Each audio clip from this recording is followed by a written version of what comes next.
ఓం శివాయ విష్ణురూపాయ. లక్ష్మీదేవి హిందూ సాంప్రదాయంలో సిరి సంపదలు, సౌభాగ్యం, సుఖ సంతోషాలు మరియు విజయానికి ఆదిదేవత. విష్ణుమూర్తి భార్య అయిన ఈమెని మహాలక్ష్మి, శ్రీ నారాయణి అని కూడా పిలుస్తారు. రాముని భార్య సీతగా, కృష్ణుని భార్య రుక్మిణిగా, వెంకటేశ్వరుని భార్య పద్మావతిగా అవతరించి మానవాళికి ఐశ్వర్యాన్ని ప్రసాదిస్తుందని నమ్ముతాము. శుక్రవారం నాడు లక్ష్మీ పూజ ప్రత్యేకమైనది. లక్ష్మీదేవిని భక్తితో పూజించే వారికి ధనధాన్యాలతో పాటు మానసిక ప్రశాంతతను, సౌభాగ్యాన్ని ప్రసాదిస్తుందని భక్తుల విశ్వాసం. సకల సంపదలు, శ్రేయస్సు లక్ష్మీ కటాక్షాన్ని కలిగిస్తాయి. ఆ లక్ష్మీ కటాక్షం కొరకు ఇప్పుడు మనం ఆ లక్ష్మీదేవిని స్తుతిద్దాం.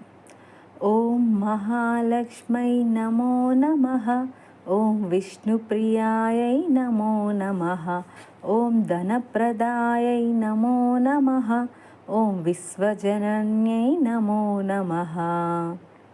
ఓం మహాలక్ష్మి నమో నమః అనగా గొప్పదైన లక్ష్మీదేవికి నమస్కారం. ఓం విష్ణుప్రియాయై నమో నమః. విష్ణుమూర్తి ప్రియురాలైన లక్ష్మీదేవికి భార్యకి నమస్కారం. ఓం ధనప్రదాయై నమో నమః.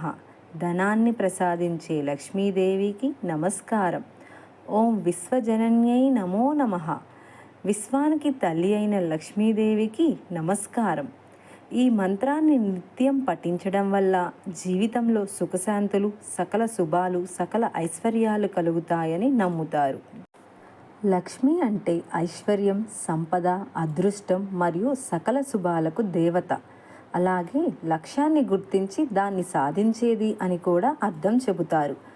అదృష్టం, అభివృద్ధి మరియు పరిపూర్ణతకు లక్ష్మీదేవి ప్రతీక. అలాంటి లక్ష్మీదేవిని భక్తి శ్రద్ధలతో పూజించి అందరం సుఖ సంతోషాలతో, ఆయుర ఆరోగ్యాలతో ఉండాలని మనస్ఫూర్తిగా ఆ లక్ష్మీదేవిని ప్రార్థిద్దాం. ఓం శివాయ విష్ణురూపాయ.